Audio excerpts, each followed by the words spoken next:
എടുക്കാൻ നമുക്ക് നമുക്കെല്ലാവർക്കും ഭാഗ്യം തോന്നിക്കുന്നത് തന്നെ പഠിച്ചവരുടെ ദുനിയാവിൽ പാവം ചെയ്യാത്തവരായിട്ട് അഭ്യാസങ്ങളും വിലക്കുകളും മാത്രമേ ഉണ്ടാവും.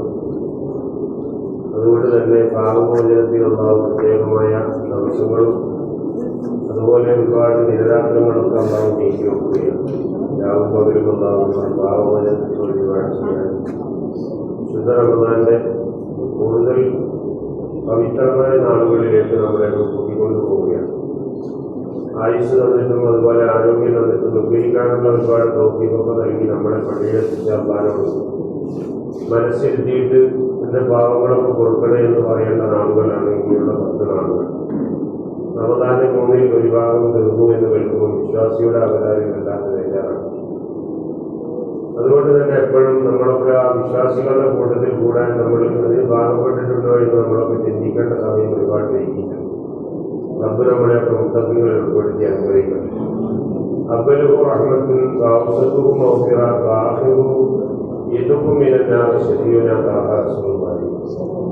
ആദ്യത്തെ 10 റഹ്മത്തിന്റെ 10ആണ്, കാരുണ്യത്തിന്റെ 10. അതുകൊണ്ട് ഇനി കാരുണ്യമില്ല എന്നതിന് അർത്ഥമില്ല.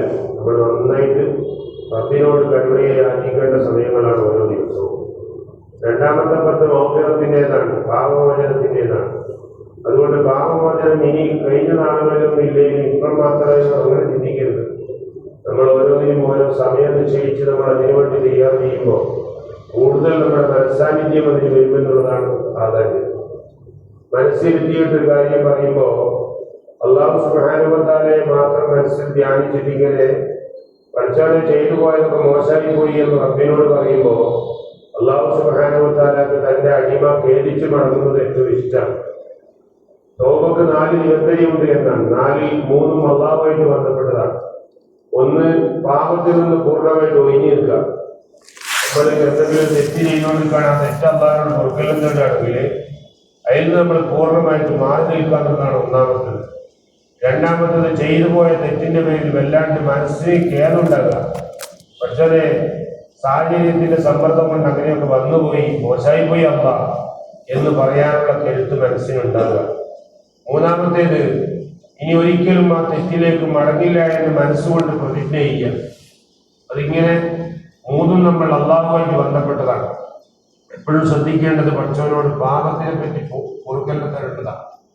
നമ്മൾ നടന്നു പോകുന്ന പാതയിൽ ഇങ്ങനെ പോകുമ്പോഴും വരുമ്പോഴൊക്കെ തെറ്റിന്റെ കൂമ്പാരങ്ങളിലൂടെയാണ് കടന്നു പോകുന്നത്. വർത്താനങ്ങൾ വായിയെടുത്താൽ 3 സത്യം പറയുമ്പോൾ 2 കളവ് പറയുന്നവരാണ് നമ്മളൊക്കെ. ആരാന്റെ കാര്യം വലിയ അഭിമാനത്തോടു കൂടി മറ്റുള്ളവരോട് വിളിച്ചു പറയുന്നവരാണ് നമ്മളൊക്കെ. ഉമ്മയും ബാപ്പയും വേണ്ട പോലെ ശുശ്രൂഷിക്കാൻ കഴിയാത്തവരാണ് നമ്മളൊക്കെ. ഭാര്യ നമ്മളോട് കൂടെ ഒരുപാട് നിന്നിട്ടും അവരോട് നീതി പുലർത്താൻ കഴിയാത്തവരാണ് നമ്മളൊക്കെ. കുട്ടികൾ ഒരുപാട് തെറ്റ് ചെയ്യുമ്പോൾ അങ്ങനെ ആവണ്ടട എന്ന് പറയാൻ കെൽപ്പും ആരോഗ്യവും തന്റേടും കുറഞ്ഞവരാണ് നമ്മളൊക്കെ. ജീവിതത്തിൽ വരുന്നത് മുഴുവൻ പാപങ്ങളാണ്. നന്മകൾ വരുന്നത് വളരെ കുറവാണ്. നിസ്കരിക്കുമ്പോൾ പോലും എന്തൊക്കെയോ ചിന്തകൾ ഇങ്ങനെ നമ്മൾ വേട്ടയാടുകയാണ്. നമ്മുടെ കച്ചവടത്തിന്റെ കണക്കുകൾ, നമ്മെ അടങ്ങേറാക്കിയവന്റെ പോലീസകൾ, നമ്മൾ പോകുന്ന വഴിയിലൂടെ ഒരുപാട് നേടിയെടുക്കാനുള്ള സുന്ദരമായ നിമിഷങ്ങൾ, ഇനിയും നമുക്ക് എന്തൊക്കെയോ ദുനിയാവ് കൈവശപ്പെടുത്തണമെന്നുള്ള അടങ്ങാത്ത അഹമഹിമ ഒരുപാട് ആഗ്രഹങ്ങൾ, അതൊക്കെ മനസ്സിന്റെ ഉള്ളിൽ ഇങ്ങനെ കൊണ്ടു നടക്കുന്നവരാണ് നമ്മളൊക്കെ. അതുകൊണ്ട് തന്നെ എപ്പോഴും റബ്ബിനോട് പാപമോചനത്തിന് തേടുമ്പോൾ ആദ്യമായിട്ട് വേണ്ടത് അല്ലാഹു സുബ്ഹാനഹു വ തആലയോട് പഠിച്ചോനെ ഞാൻ ചെയ്തത് മോശമായി പോയി അല്ലാഹ് എന്ന് പറയലാണ്. ഞാൻ അറിഞ്ഞുകൊണ്ട് ചെയ്തതല്ല എന്ന് പറയാൻ നമുക്ക് കഴിയില്ല. എന്നിരുന്നാലും വേണ്ടിയില്ല, എന്തൊക്കെയോ ജീവിതത്തിന്റെ മരണപ്പാച്ചിലിൽ ഞാൻ വന്നുപോയി എന്ന് അല്ലാഹുവോട് പറയണം. രണ്ടാമത്തത് പറയേണ്ടത് അല്ലാഹുവേ ഞാൻ ചെയ്തു പോയത് വളരെ മോശമായി പോയി, ഞാനതിൽ വല്ലാണ്ട് ഖേദിക്കുന്നു, പശ്ചാത്തപിക്കുന്നു എന്ന് അല്ലാഹുവോട് പറയണം. പിന്നീട് പൂർണ്ണമായി ഈ തെറ്റിൽ നിന്ന് മാറി നിൽക്കുകയാണ്. അതിൽ തന്നെ ഇരുന്നിട്ട് തൗബ ചെയ്യുന്നതിൽ വലിയ അർത്ഥമൊന്നുമില്ല. നമ്മൾ പാപത്തിന്റെ ഉള്ളിൽ ഇങ്ങനെ തന്നെ കുടുങ്ങി കടന്നിട്ട് ഏറെക്കുറെ നമ്മളെ കൊണ്ട് കുറെ ആളുകൾക്ക് ഇങ്ങനെ ഈ പാപത്തിന്റെ ഇടയിൽ തന്നെ കുടുങ്ങിയിട്ട് റബ്ബിനോട് പറയുക, പഠിച്ചോനെ നീ പൊറുക്കണേ അല്ലാഹ് പൊറുക്കണേ എന്ന് പറയുന്ന അർത്ഥമൊന്നുമില്ല. ഞാൻ ഇനി മുതൽ പറയില്ല, ഇനി മുതൽ അത് ചെയ്യില്ല, ഇനി മുതൽ ഞാൻ അതിന്റെ ആളാവില്ല. ഈ മനസ്സിന്റെ പ്രതിജ്ഞ ഒരിക്കലും തന്നെ അതിലേക്ക് തിരിച്ചു പോകാതിരിക്കാനുള്ള കടുത്ത ഒരു തീരുമാനമായിരിക്കണം. എങ്കിൽ മാത്രമേ റബ്ബിന് തൗബ സ്വീകരിക്കുള്ളൂ എന്ന് ഒരുപാട് മഹാന്മാർ നമ്മളെ പഠിപ്പിക്കുകയാണ്. നാലാമതൊരു നിബന്ധന കൂടിയുണ്ട് ഈ തൗബക്ക്. അത് മനുഷ്യരുമായിട്ട് ബന്ധപ്പെട്ടതാണ്. നമ്മൾ ഒരാളോട് പൈസ പിടിച്ചിട്ടുണ്ട്, അയാൾ പൈസ പിടിച്ചിട്ട് കുറെ കാലായി. ഇപ്പൊ അയാൾ പറഞ്ഞു ഇനി കിട്ടൂല എന്ന് പറഞ്ഞ അയാൾ ഒഴിവാക്കി. പക്ഷേ അയാളോട് പോയിട്ട് പറയണം നമ്മൾ, ഞാൻ നിന്റെ അടുത്ത് വെച്ച് അന്ന് 1995 1,00,000 നിന്നോട് ഞാൻ വാങ്ങിയിരുന്നു. തരാൻ കുറെ സാഹചര്യങ്ങളൊക്കെ ഉണ്ടായിരുന്നു, പക്ഷെ ഞാൻ തന്നില്ല. ഞാൻ പലപ്പോഴും അത് തരാനുള്ള കൽപ്പും ശ്രേണിയൊക്കെ എന്റെ കയ്യിൽ ഉണ്ടായിരുന്നു, പക്ഷേ ഞാനത് തരാതെ പോയി. ഇപ്പോൾ ഞാൻ നിന്റെ അടുത്ത് വന്നത് ഏകദേശം ഞാൻ മരിക്കുമല്ലോ, അപ്പൊ ഞാൻ എന്താ വേണ്ടത്, നീ ഒരു തീരുമാനം പറയണം. ഓൻ പറയും 50,000 തന്നേക്ക്, എന്നാ ഞാൻ പൊരുത്തപ്പെട്ടേ എന്ന് പറഞ്ഞാൽ വേഗം 50,000 കൊടുത്തിട്ട് പൊരുത്തപ്പെടിക്കണം. അല്ലെങ്കിൽ ഓൻ പറയാണ് അന്നത്തെ 1,00,000 ഇന്നത്തെ 3,00,000 ബർക്കത്ത, അല്ല ഒന്ന് കിട്ടാണ്ട് ഞാൻ പൊരുത്തപ്പെടില്ല എന്ന് പറഞ്ഞാൽ അത് കൊടുത്തേക്കണം. ഓൻ്റെ പൈസ ഓൻ്റെതും കൊണ്ട് നമ്മൾക്ക് പരലോകത്തേക്ക് പോകാൻ കഴിയില്ല. കിട്ടാൻ കൊടുക്കാവുന്നതേ വാങ്ങാവൂ. ഒരുത്തനോടും കച്ചവടത്തിൽ ഒന്നിച്ച് കൂറുകൂട്ടി പ്രവാസ ലോകത്തൊക്കെ പലപ്പോഴും നടക്കുന്ന കേസാണ്. ഒരുത്തം പെട്ടെന്ന് വെച്ചുപോയി, ഓന്റെ ഭാര്യനോട് കണക്ക് പറയാൻ, ഓൻ റൂമാടങ്ങിയത് ഇത്ര, ഓൻ നേരത്തെ പറ്റിയത് ഇത്ര, മോളെ മംഗലത്തിന് കടം വാങ്ങിയത് ഇത്ര, അതുകൊണ്ട് കച്ചവടത്തിന്റെ പകുതിയിൽ ഏറെക്കുറെ കഴിഞ്ഞ് ബാക്കിയുള്ള ഒരു 250 ദിർഹംസ് ഞാൻ കൊടുത്തേക്കുന്നുണ്ട് എന്ന് പറഞ്ഞിട്ട് കച്ചവടത്തിന്റെ പാർട്ട്ണർഷിപ്പ് ഒറ്റക്കാക്കുന്ന എത്രയോ ആളുകളുണ്ട്. അല്ലെങ്കിൽ നാട്ടിലേക്ക് പോയപ്പോ നാട്ടിൽ നിന്ന് തിരിച്ചു വരുമ്പോഴേക്ക് കച്ചവടം അറബിയുമായി ബന്ധപ്പെട്ട് സ്വന്തമാക്കിയവർ ഒരിക്കലും ആകാശത്തേക്ക് ഉയർത്തിയ കൈ അമ്മ സ്വീകരിക്കൂല. അവരോട് പോയി പറയണം, ഞാൻ മനസ്സറിഞ്ഞുകൊണ്ട് തന്നെയാണ് കച്ചവടം സ്വന്തമാക്കിയത്, അതിൽ നിന്റേതായ വിഹിതം ഇത്രയുണ്ട്, അത് നീ പൊരുത്തപ്പെട്ടു തരണമെന്ന് കൃത്യമായി പറഞ്ഞിരിക്കണം.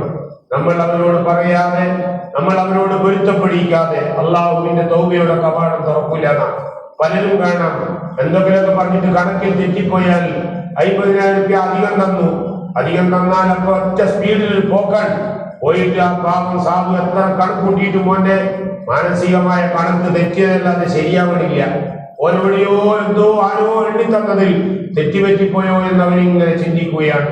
എന്നിട്ടും എന്റെ കയ്യിലാണ് അവന്റെ 50,000 എന്ന് കൃത്യമായി അവനോട് പറയേണ്ടതാണ്, പറഞ്ഞില്ല. അന്നത്തെ വിഷമം കൊണ്ട് പറഞ്ഞില്ല. കൊല്ലങ്ങളേറെ കഴിഞ്ഞു. അള്ളാഹുവിലേക്ക് കരമുയർത്തി നോറ്റ നോമ്പ് കബൂൽ ചെയ്യാൻ, നിൽക്കാനൊക്കെ ഉയർത്തപ്പെടാൻ, കൃത്യമായി അള്ളാഹു സ്വീകരിക്കാൻ ഇപ്പോൾ മോഹങ്ങളുണ്ട്. ആദ്യം പോയിട്ട് പറയണം, അന്ന് നീ എണ്ണി തന്നപ്പോ 1,00,000 250,000 കെട്ടായിരുന്നു, പക്ഷേ ഒന്നേ തരാൻ നിനക്ക് ബാധ്യത ഉണ്ടായിട്ടുള്ളൂ, നീ 2 തന്നിരുന്നു. ഓൻ പറയാണ്, ഞാൻ എത്ര കാലം ആരോടെല്ലാം കള്ളനാക്കിയെന്നറിയോ? ഒന്നും പ്രശ്നമില്ല, ഞാൻ എന്റെ മോളെ മംഗലം കഴിഞ്ഞ കടത്തിന്റെ ഇടക്ക് അന്ന് കിട്ടിയ പൈസ കുറച്ചു ദിവസം കഴിഞ്ഞിട്ട് നിന്നോട് പറയാമെന്ന് കരുതിയിട്ട് ഞാൻ കൈവശപ്പെടുത്തിയതാണ്, മറന്നുപോയതാണ്.